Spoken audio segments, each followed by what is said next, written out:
कई लोगों का मानना होता है कि नाभि इनबैलेंस बहुत कमजोर और जिनको कॉन्स्टिपेशन की प्रॉब्लम होती है उनकी खिसक जाती है।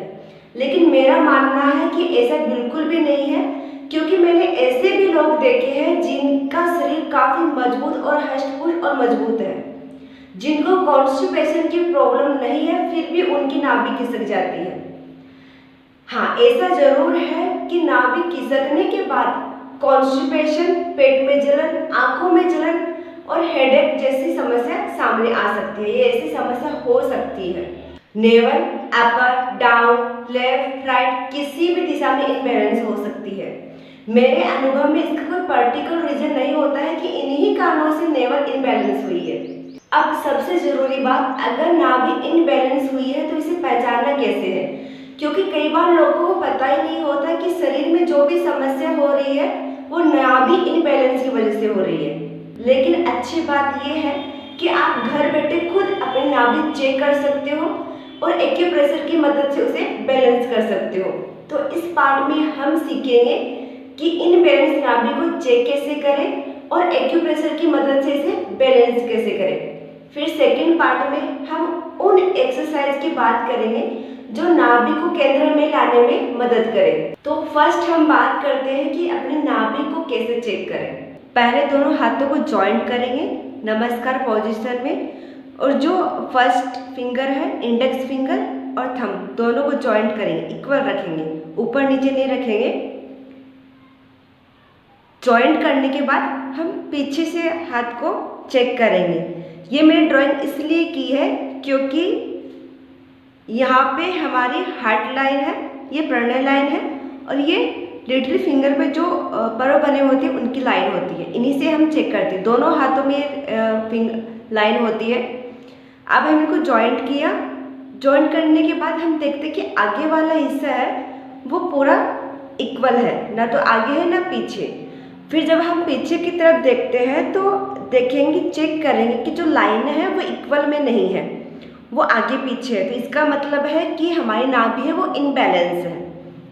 दूसरा तरीका हम ऐसे भी कर सकते हैं, दोनों हाथों को जॉइंट किया। जॉइंट करने का मतलब ये होता है कि हमें हमारे दोनों हाथों को जो लाइनें होती है उनको जॉइंट करना होता है। जैसे अगर हमने एक लाइन को जॉइंट किया, लिटिल फिंगर की लाइन को जॉइंट किया, तो हम देखते हैं अगर इनबैलेंस हुई होती है तो थोड़ा सा डिफरेंट होता है। जैसे कि मेरी इस लाइन में डिफरेंट है। ये मैंने सिर्फ ड्रॉ करने के लिए बताया है कि इसको चेक कैसे करते हैं।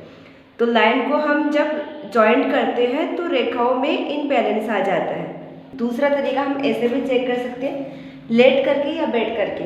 दोनों पैरों को जॉइंट करना है और हमें देखना है कि हमारे पैर का जो अंगूठा होता है वो अगर इनबैलेंस हुई होती है नाभि, तो एक पैर का अंगूठा है वो ऊपर या नीचे की तरफ वह होता है। ऐसा नहीं है कि हमारा पैर छोटा बड़ा हो जाता है, ऐसा नहीं होता है। बस इसमें ये दिखाना होता है कि नाभि जो इनबैलेंस होती है तो हमारे एक पैर का अंगूठा है वो थोड़ा ऊपर की तरफ जा रहा होता है, एक पैर का अंगूठा है वो थोड़ा नीचे की तरफ। थोड़ा और अच्छे से समझने के लिए हम ऐसे देख सकते हैं, जहाँ पे मैंने जो ये ब्लू कलर का ड्रॉ किया है, जैसे कि यहाँ पे किया है मैंने, यहाँ पे किया है, और प्रणय रेखा पर हार्ट लाइन पर, तो इसका मतलब ये होता है कि दोनों हाथों की ये रेखा, प्रणय रेखा और हार्ट लाइन, अगर ये तीनों को अगर हम जोड़ते हैं और ये तीनों लाइन एक सीध में आ जाती है, तो इसका मतलब ये होता है कि हमारी जो नेवल है वो बैलेंस है।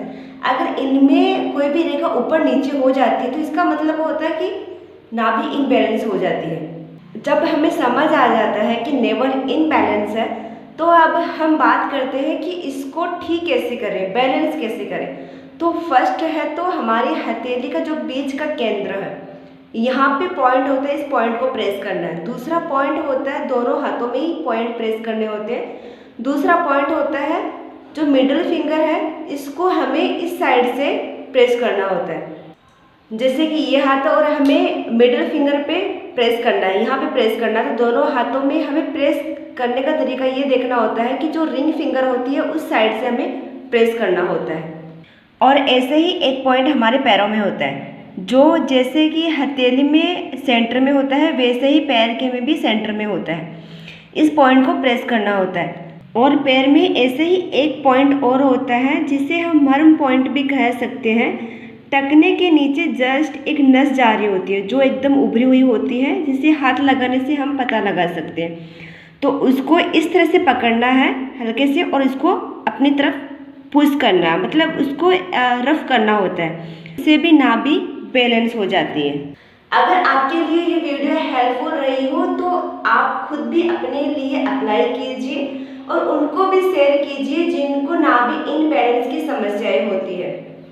अगर आपका कोई भी डाउट हो, कोई भी पॉइंट से रिलेटेड कुछ पूछना हो तो आप मुझे कमेंट बॉक्स में लिखकर पूछ सकते हो।